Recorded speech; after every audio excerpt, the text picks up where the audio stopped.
nous sommes en train de parler du système éducatif.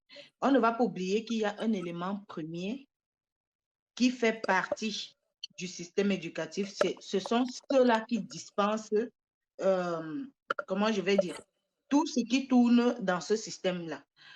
Ça veut dire les professeurs, les enseignants, et tout, et tout, et tout. Vous pensez quoi de leur rôle? Parce que forcément, ils devraient peut-être réfléchir que le système éducatif ne correspond pas à ce que nous sommes en train de vouloir. Mais s'ils continuent à dispenser, peut-être que il n'y a pas de problème. Est-ce que vous pensez que ils ne prêchent pas par la bonne exemple? Si vous voyez qu'il y a un problème d'école et de tout ce que vous avez cité là, et il y a autant d'enseignants et tout, et tout, et tout dans le système éducatif, jusqu'à d'aucuns acceptent même d'enseigner sans salaire, comme le problème qui s'est posé au niveau du Cameroun et tout. Mais est-ce que eux, ils ne sont pas en train de voir que ça ne marche pas? Ou alors c'est vous seul qui voyez que ça ne marche pas? Ça, c'est une question que je vais d'abord poser à Rostand. Moi, tu as réussi à me piquer un sourire quand tu me dis, est-ce que nous sommes les seuls à voir que ça ne marche pas? Non, en réalité, nous ne sommes pas les seuls à voir que ça ne marche pas. Et je vais t'appuyer ça sur un seul exemple. Il y a quelque temps, le système éducatif au Cameroun, lorsqu'on avait un enseignement, je me souviens encore de mon enseignant de philosophie, au début, son titre, c'était OPO, Objectif pédagogique opérationnel. Ça veut dire que pour lui, lorsqu'il commençait un enseignement, il avait un objectif pédagogique à nous transmettre. Et il y a de par le passé, c'était l'approche, effectivement, l'approche par objectif. Donc, notre système est resté comme ça. D'abord, on faisait l'école. Et puis, maintenant, on se dit non. Cette façon d'enseigner n'est pas bien. Mais ce n'est pas les enseignants, à mon avis, ce n'est pas eux qui décident. Le système vient de beaucoup plus loin que ça. On leur dit désormais, faites une approche par objectif. Après l'approche par objectif, on se dit non, mais même ces objectifs-là, les enfants ne comprennent toujours rien. Les enfants n'ont rien comme savoir-faire sur le terrain. On est quitté de l'approche par objectif pour passer à l'approche par compétence. Donc, tu comprends que je ne suis pas le seul à me rendre compte qu'à un niveau, il y a problème. Eux, ils se sont rendus compte de ça depuis la nuit des temps et c'est comme ça qu'ils ont apporté leur pierre à l'édifice en changeant l'approche, mais pas dans la pratique. Il faut savoir aussi que quand tu penses que nous, on pense que nous sommes les seuls à nous rendre compte, est-ce que tu sais que même dans nos maisons, et peut-être c'est encore le cas aujourd'hui, mon petit frère, qui arrivait n'est pas très bon à l'école, on dit que non, l'enfant, s'il ne comprend rien, il faut qu'on l'envoie faire la technique. Est-ce que tu comprends ce que je suis en train de dire, Gisèle? J'essaie de te dire que pour nous, j'essaie de t'expliquer que pour nous, c'est celui qui est con. Il faut bien voir que j'ai mis les guillemets. Hein? C'est celui qui est con qu'on envoie faire la technique. Et on nous parle d'approche par compétence. Quelle est la compétence pratique? Je ne vais pas me faire insulter par certaines filières, alors du coup, je ne vais même pas les citer, mais il existe certaines filières ici qui ont été annulées dans d'autres pays. On a des gens qui font des soutenances de doctorat en littérature.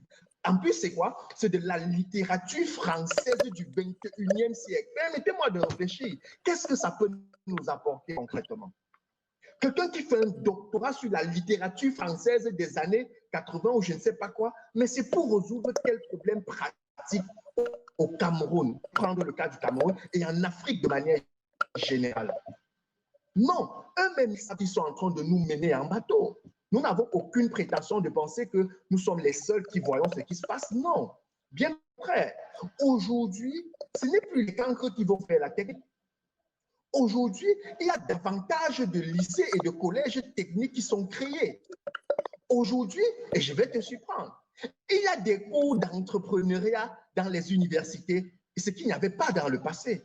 Aujourd'hui, quand tu vas dans les lycées, il y a ce qu'on appelle le club entrepreneuriat, ce qu'il n'y avait pas dans le passé.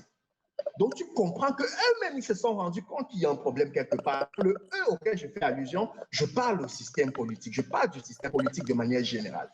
Parce que hier, il y avait dit, non pas pour dire que la musique ne sert à rien, mais encore un autre élément pour nous divertir. Alors, lorsque c'est bien utilisé, ça peut être quelque chose qui peut faciliter le développement. Mais dans notre contexte camerounais, je vais parler de mon contexte que je maîtrise, la musique n'est pas forcément bien utilisée. Sans vouloir m'attirer les spécialistes de la musique à dos, je dis que la musique telle qu'elle est faite, quand n'importe qui se retrouve en train de chanter, de faire de la musique et qu'on l'invite dans des concerts et autres, ce n'est pas de cette musique-là qu'il s'agit.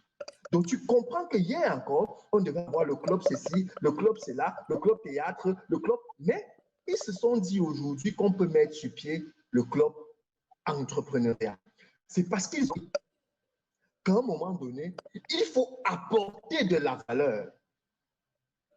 J'ai assisté encore il y a quelque temps à une compétition organisée par une association Chose pour ne pas la nommer, et on a fait venir là-bas le délégué régional de l'éducation de base. Et c'est lui-même qui reconnaissait pour le littoral, c'est lui-même qui reconnaissait que le système tel qu'il est conçu actuellement ne peut pas permettre à un Camerounais lambda qui ne va que formater son cerveau pour ce système d'apporter de la valeur. Donc, eux aussi, quoi qu'étant au haut niveau, savent que ce système ne nous aidera point. Ils savent, les gens que tu dis, je t'ai entendu dire qu'il y en a qui enseignent même pour rien. Mais ça, c'est des gens qu'il faut te rendre compte qu'à chaque fois qu'on va citer ce genre de personnes, tu vas voir l'âge qu'ils ont. Parce qu'hier encore, c'était de la passion. Mais aujourd'hui, il faut savoir que l'enseignement au Cameroun en particulier, c'est la fonction publique. C'est le matricule. Le travail est tellement difficile désormais que tout le monde a envie d'aller enseigner, même plus par passion. Donc, tu comprends qu'en réalité, le système va bon, on sait ce qu'il veut, il ne met rien sur pied pour que les choses changent. Et désormais, ce que nous nous attelons à faire, il y a un ensemble de personnes qui ont compris ça. Il y a des associations telles que la Startup Academy qui a dit, moi, je vais apporter ma pierre à l'édifice. Le slogan de la Startup Academy, c'est l'art d'innover sans diplôme. Ça veut dire que, et je profite pour répondre à tous ceux qui pensent que, un jour, je les ai entendus dire que la Startup Academy dit l'art d'innover sans diplôme, le docteur Claudel est médecin, ses dirigeants sont docteurs. Non. On n'a pas dit que c'est on vous demande de ne pas aller à l'école. On vous a juste dit que vous qui n'êtes pas parti à l'école, ne pensez pas que vous êtes les derniers de la société, parce qu'il y a encore un moyen de vous récupérer. Et pour pousser le bouchon plus loin, le stratège Ulrich Guegan a mis sur pied l'Institut d'art oratoire. Et je vais vous dire pourquoi il a fait ça. On s'est rendu compte que même les ingénieurs, même les gars qui ont des formations pratiques, qui ont des compétences, ne savaient pas comment externaliser leurs compétences, ne savaient pas comment vendre leurs compétences. Et à un moment, on s'est dit, pour apporter, ils ont décidé eux aussi à leur façon d'apporter leur plus-value au système éducatif, à ce qui se fait déjà actuellement, en donnant des outils de réelles compétences aux personnes, afin que les compétences qu'elles auront acquises sur le système éducatif classique, qu'elles puissent les externaliser, qu'elles puissent les vendre de la meilleure des façons possibles. Donc, pour répondre à ta question, eux aussi ils savent que les choses ne marchent pas. Et je pense que dans un futur très proche, ils vont faire le nécessaire pour qu'on arrive où on a envie d'aller. D'accord.